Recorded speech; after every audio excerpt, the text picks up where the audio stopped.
যারা দিনরাত মাটিতে ঘাম ছড়ায় তাদের ফসল যদি নিরাপদ না থাকে তবে কৃষকের মাটি প্রীতি ধীরে ধীরে মরে যাবে।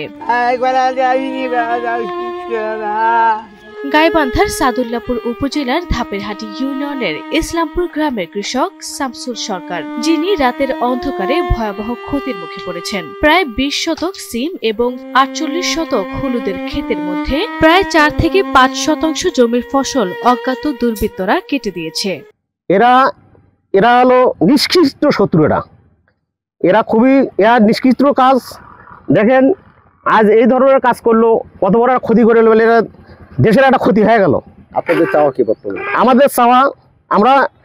আমাদের চাওয়া এটার একটা সঠিক বিচার হোক। বান্ডেল থাকলে প্রতি সেনমানিতে টাকা বাঁচবে। বিকাশ সেনমানি বান্ডেল কিনে জিতুন প্রতি লেনদেনে।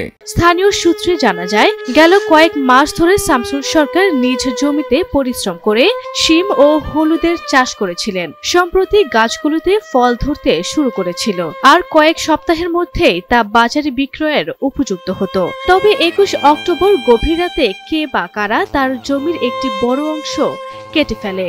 পরদিন সকালে মাঠে গিয়ে দৃশ্যটি দেখে শামসুল সরকার দিশেহারা হয়ে পড়েন। ফসল কাটা দেখে তিনি মাটিতে বসে কান্নায় ভেঙে পড়েন। সিমের জমি হলো 20 শতক, 1.5 করে টাকা বেচা যায়।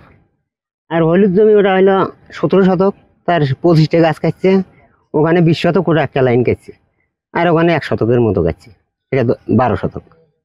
এটা কেন হতে পারে? কেন কাটলো? কি জন্য যে কাটলো? শত্রু মাছ আছে। এর আগে কি এরকম ঘটনা ঘটছিল? হ্যাঁ, এর আগে যে আমার চাচার বেগুন ক্ষেত কাটছিল, গাছের বান কাটছিল। গ্রামবাসীর অভিযোগ, এলাকায় এর আগেও এই ধরনের ঘটনা ঘটেছিল। আমের বাগানের গাছ ও বেগুন গাছ কেটে দিয়েছিল দুর্বৃত্তরা। বর্তমানে আমাদের এটা বিচার চাই, যে সুষ্ঠু বিচার হয়, বা এই দুষ্কৃতীগুলো যান ধরতে পারে, বা তার জন 10 জনের মধ্যে বিচার করতে পারে, সেই আমরা চাই। এদিকে স্থানীয় কৃষি কর্মকর্তা জানান, বিষয়টি খতিয়ে দেখা হবে এবং ক্ষতিগ্রস্ত কৃষককে যথাসম্ভব সহায়তা দেওয়া হবে। গত কয়েক মাস, বিশেষ করে 2 থেকে 3 মাস আগেও এখানে এরকম ঘটনা ঘটেছে এই গ্রামে। আজকে আমি জানতে পারলাম যে এখানে একটি সিমের জমি প্রায় 20 শতাংশ এবং হলুদের জমি 50 শতাংশের ভিতরে 10 শতাংশের মতো কেটে ফেলা হয়েছে। এখানে সরজমিনে আমরা দেখলাম, আপনারাও দেখলেন।